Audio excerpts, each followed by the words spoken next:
Okay, so I'm making this video because AtheistGamer100 made this incredibly stupid video, and I just feel like I need to say something because I just could not believe it. It's just, wow, that is extremely idiotic. And, you know, maybe he's doing it on purpose to be a troll, I don't know. But, one of the things that got me was the fact that he said that he thinks Candy Cow 7 is my son. I guess that's kind of a compliment because, I wouldn't mind being related to him, but no, that makes no biological sense for one. Candy Cow 7 is 21, I believe. So, I would have to be at least 12 when, I had him, or rather impregnated a woman to have him, and I would have to be in my late 30s. Do I look like I'm in my late 30s? So, no, there is no physical way for Candy Cow 7 to be my son. That in itself just proves he doesn't know what the fuck he's talking about. Anyway, but beyond that, I feel the need to defend Christianity here because AtheistGamer100 seems to have a misconception about the Bible, as do many people. It's not just him. So in this regard, I don't blame him, but it's just in combination with everything else. I'm like, oh my fucking god, you're an idiot. But no, this particular thing is not really his fault. It is something that's been perpetuated since pretty much the beginning of Christianity, and has been perverted by many false prophets. This idea of what worship is. See, this is a very integral element to understanding any religion. Is first and foremost, you have to ask yourself, what does it mean to worship God? It's one thing to say that you do worship God, but what does worshiping entail? Do you think that worshiping means getting on your knees and praying? Do you think that worshiping means lighting candles and hoping really hard that the magical sky spirit will look happily upon you and do your will? No. Those are simply rituals. Those are rituals in conjunction usually with a prayer so that your will can come into fruition. In other words, you are trying to cast some kind of spell. And I don't like to use that word because of the connotations of it, but that's essentially what a prayer is. A prayer is a form of witchcraft.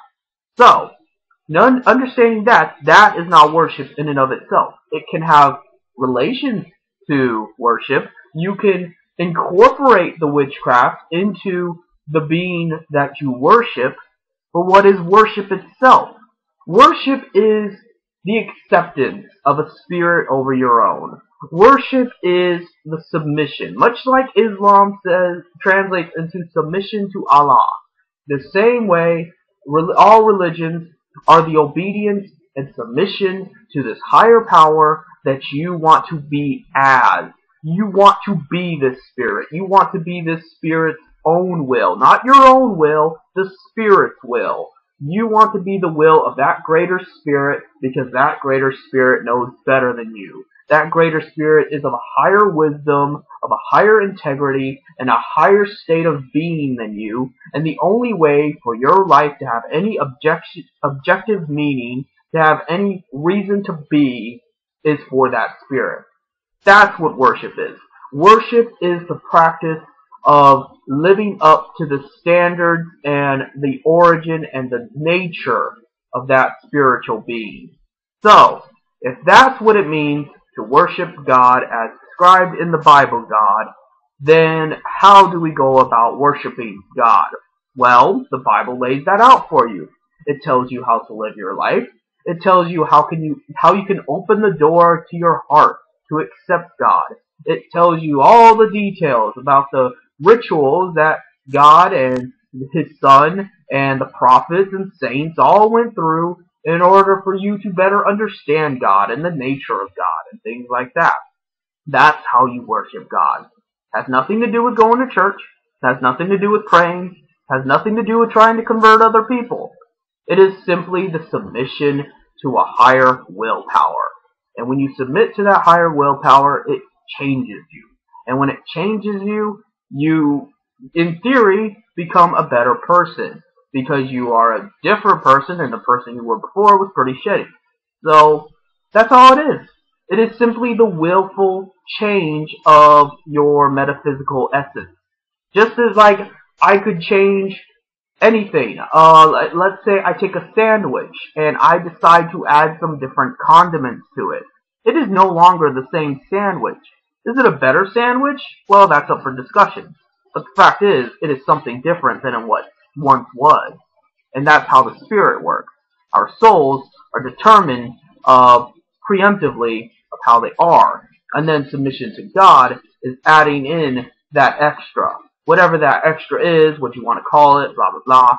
But it is, in essence, changing what the soul was to begin with, and now it is this thing. And in theory, this thing is acting in accordance to the will of the higher spirit that you submitted to. Now, this is where deception comes in, and Antichrist, and blah, blah, blah, because there are a lot of deceivers, there are a lot of puppeteers, there are a lot of people that want to use you. And you really don't need to believe in any kind of supernatural deity or anything to understand that. There are people that use you every fucking day of your life. All around you. At every minute. So, AtheistGamer100 himself is being used. He's being used by people who flagged and tried to get him banned and shit, and he still kisses their fucking asshole. So, obviously, he has submitted to the will of the Super Debate Station. He has submitted himself and let them define who he is, and is acting in accordance to their will instead of his own or instead of a superior being. That's what worship is. AtheistGamer100 worships men. In fact, not even very good men. Not smart men, not even rich men, not powerful men, not good men, just men. Just bottom of the barrel.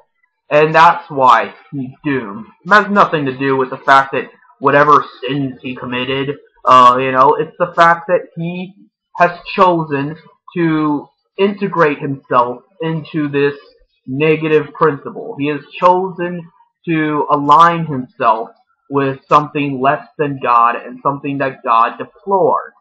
So that will be his fate, because there is no room in divinity for this negative force to permeate. It's just not going to happen.